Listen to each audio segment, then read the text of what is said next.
এই দুটো ওয়াচের মধ্যে একটু কনফিউজড ছিলাম যে কোনটা পরবো। শাড়ির পাড় রোজ গোল্ড কালারের হওয়ায় আমি এখানে গোল্ডেন কালারের ওয়াচটাকে অ্যাভয়েড করছি। এখানে বেস্ট চয়েস হতো রোজ গোল্ড কালারের ওয়াচ, বাট সেটা এই মুহূর্তে আমার কাছে নেই, তাই সেফ চয়েস হচ্ছে সিলভার কালারের এই ওয়াচটি। ভাইভাতে জুয়েলারি অথবা অ্যাক্সেসরিজ খুবই মিনিমাল রাখার ট্রাই করবে। হাতে একটা ওয়াচ আর কানে একটা ইয়াররিং, এছাড়া এক্সট্রা কোনো গলার হার বা চুড়ি এগুলো প্লিজ পরো না। সবসময় মনে রাখবে less is more.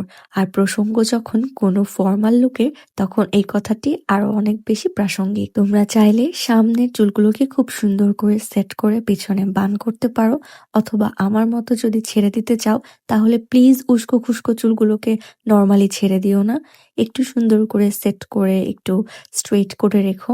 R normal কার্লগুলোকে একটু অ্যাভয়েড করো, কারণ কার্ল হেয়ার পার্টি লুকের সাথে বেশি মানানসই হয়। ফর্মাল লুকের সাথে straight hair best choice. Hair straight করার পরে ঠান্ডা হওয়া পর্যন্ত একটু চিরুনি দিয়ে আঁচড়ে নিও, কারণ গরম হেয়ার যদি তুমি উস্কো খুস্কো ভাবে ছেড়ে দাও সেটা কিন্তু আবার উস্কো খুস্কো হয়ে যাওয়ার চান্স থাকে। জাস্ট হেয়ারটা স্ট্রেট করার পরে দেখো লুকটা একদম পারফেক্ট লাগছে, তাই না? আর একটা জিনিস প্লিজ খেয়াল রেখো, শাড়িটা যেন এরকম উস্কো খুস্কো না লাগে, অথবা পেছন থেকে হাঁটতে যেয়ে যেন এরকম স্যান্ডেল না বের হয়ে যায়। স্যান্ডেল পরার পরে শাড়ি পরার সময় একদম শাড়িটা যেন ফ্লোর টাচ করে থাকে, সেদিকে খেয়াল রাখবে।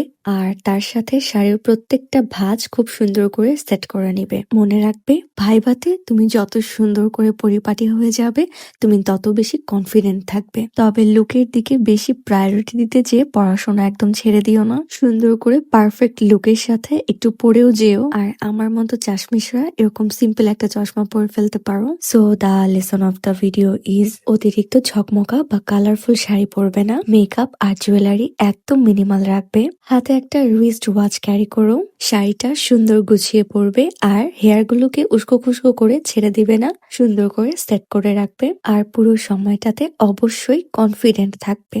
আজকে এই পর্যন্তই, দেখা হবে আবার নেক্সট ভিডিওতে। টাটা।